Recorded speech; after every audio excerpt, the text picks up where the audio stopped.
ನಮಸ್ಕಾರ ಸ್ನೇಹಿತರೆ, ನಾನು ನಿಮ್ಮ Deepa Ranishekhar transform life programs ಇಂದ ಲವ್, ಲೈಟ್ ಅಂಡ್ ಗ್ರಾಟಿಟ್ಯೂಡ್.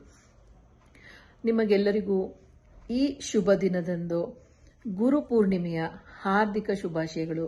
ನಿಮ್ಮಲ್ಲಿರುವ ಗುರುವಿಗೆ ಪ್ರತಿಯೊಬ್ಬರಿಗೂ ನನ್ನ ನಮನಗಳು, ಹೃತ್ಪೂರ್ವಕ ವಂದನೆಗಳು. ಗುರು ಅಂತಂದಾಗ ಜೀವನದಲ್ಲಿ ಮುಂದೆ ಗುರಿ ಇರಬೇಕು, ಹಿಂದೆ ಗುರು ಇರಬೇಕಂತೆ. ಆಗ ನಾವು ಅನ್ಕೊಂಡಂತ ಒಂದು ಜರ್ನಿ ಅಥವಾ ಪಯಣ ಏನಿರುತ್ತೆ ಅದು ಫಲಕಾರಿಯಾಗತ್ತಂತೆ. ಗುರು ಅನ್ನೋದು ತುಂಬಾ ಮುಖ್ಯ ಅಂತ ಹೇಳ್ಬೋದು. ಹೇಗೆ ಅಂತಂದ್ರೆ ಕೈ ಹಿಡಿದು ನಡೆಸ್ತಾರಂತೆ. ಒಂದು ಕಥೆನ ಹೇಳಬೇಕು ಅಂತಂದ್ರೆ, ಒಂದು ಏನ್ ಹೇಳ್ತಾರೆ, ಕೊಳಚೆ ನೀರಾಗ್ಬಿಟ್ಟಿರತ್ತಂತೆ ಒಂದು ಕಾಡಲ್ಲಿ. ಅಲ್ಲಿ ಒಂದು ಹಸು ಮತ್ತೆ ಒಂದು ಹುಲಿ ಬಿದ್ದ್ಬಿಟ್ಟಿರತ್ತಂತೆ. ಬೆಳಗ್ಗೆಯಿಂದ ನಾವು ಎಷ್ಟೇ ಪ್ರಯತ್ನ ಮಾಡಿದ್ರೂ ಅದರಿಂದ ಹೊರಗೆ ಬರಕ್ ಆಗೋದಿಲ್ಲ. ಹೆಚ್ಚು ಕಮ್ಮಿ ಎದೆವರೆಗೂ ಅದು ಎಳ್ಕೊಂಡ್ಬಿಟ್ಟಿರತ್ತೆ ಆ ಒಂದು ಕೊಚ್ಚೆ. ಆಗ ಹಸು ಸಾಯಂಕಾಲ ಆಗ್ತಿದ್ದಂಗೆ ಅದಕ್ಕೆ ಸಂತೋಷ ಆಗಕ್ ಶುರು ಆಗತ್ತಂತೆ. ಆಗ ಹುಲಿ ಹೇಳತ್ತಂತೆ, ನಾನು ಇಷ್ಟು ಧೈರ್ಯಶಾಲಿ, ಇಂಥ ಒಂದು ಪ್ರಾಣಿ, ನನಗೆ ಗಾಬರಿ ಆಗ್ತಾ ಇದೆ, ಉಳಿತೀನಿ ಅನ್ನೋ ನಂಬಿಕೆ ಇಲ್ಲ, ನೀನೇನ್ ಖುಷಿಯಾಗೆ ಇಲ್ಲ, ನಾನು ಉಳ್ಕೋತೀನಿ ಬಿಡು ಅಂತ ಹೇಳುತ್ತಂತೆ. ಹೇಗೆ ಅಂದಾಗ, ನಿನಗೆ ಗುರು ಇಲ್ಲ, ನೀನೇ ನಿನಗೆ ಗುರು. ಆದ್ರೆ ನನ್ನ ಗುರು ಅಂದ್ರೆ ನನ್ನ ಯಜಮಾನ ಇದಾನಲ್ಲ, ಅವನೇ ನನ್ನ ಗುರು. ನಾನು ಸಂಜೆ ಮನೆಗೆ ಹೋಗ್ದಿದ್ದಾಗ ಅವನು ನನ್ನ ಹುಡುಕೊಂಡು ಬರ್ತಾನೆ. ಅವನು ಹುಡುಕೊಂಡು ಬಂದಾಗ ನನ್ನನ್ನು ಹೇಗಾದ್ರೂ ಇದರಿಂದ ಎಳೆದು ಕರ್ಕೊಂಡು ಹೋಗ್ತಾನೆ ಅಂತ. ಅದು ನಂಬಿಕೆ. ಗುರು ಅಂತ ಇದ್ದಾಗ ನಾವು ಯಾವ ಕೊಳಚೆಯಲ್ಲಿ ಬಿದ್ದಾಗ್ಲೂ ನಮ್ಮನ್ನ ಎತ್ತೋ ಅಂತ ಒಂದು ಶಕ್ತಿ ಆ ಗುರುವಿಗೆ ಇರುತ್ತೆ. ಆ ಒಂದು ಗೈಡೆನ್ಸ್ ತುಂಬಾ ಮುಖ್ಯ ಅಂತ ಹೇಳ್ಬೋದು.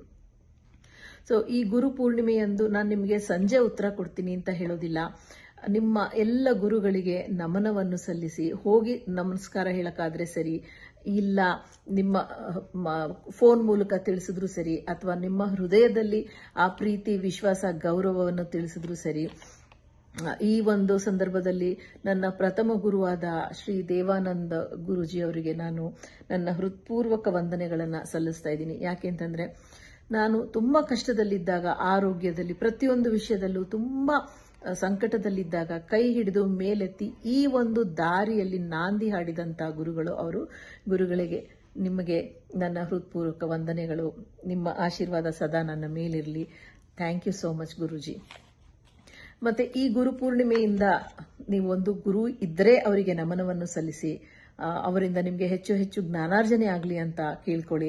ಗುರು ಇಲ್ಲಾಂದ್ರೆ ಖಂಡಿತ ಒಂದು ಗುರುವನ್ನ ಹುಡುಕೊಳ್ಳಿ. ನೀವು ಈ ಒಂದು ಚಾಂಟ್ ಅನ್ನ ಮಾಡಿ, ಈ ಹುಣ್ಣಿಮೆಗೆ ಮಾತ್ರ ಅಲ್ಲ, ಯಾವಾಗ ಬೇಕಾದ್ರೂ ಮಾಡಬಹುದು. ಗುರು ಶರಣಂ ನಿರ್ವಾಣ ಅಸ್ಮಾಕಂ. ಮತ್ತೆ ಹೇಳ್ತೀನಿ, ಗುರು ಶರಣಂ ನಿರ್ವಾಣ ಅಸ್ಮಾಕಂ.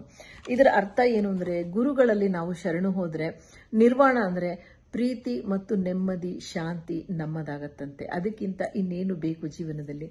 ಮತ್ತೊಮ್ಮೆ ಗುರುಪೂರ್ಣಿಮೆಯ ಹಾರ್ದಿಕ ಶುಭಾಶಯಗಳು. ನಿಮ್ಮಲ್ಲಿರುವ ಪ್ರತಿಯೊಂದು ಗುರುವಿಗೂ ನನ್ನ ಹೃತ್ಪೂರ್ವಕ ನಮನಗಳು, ವಂದನೆಗಳು.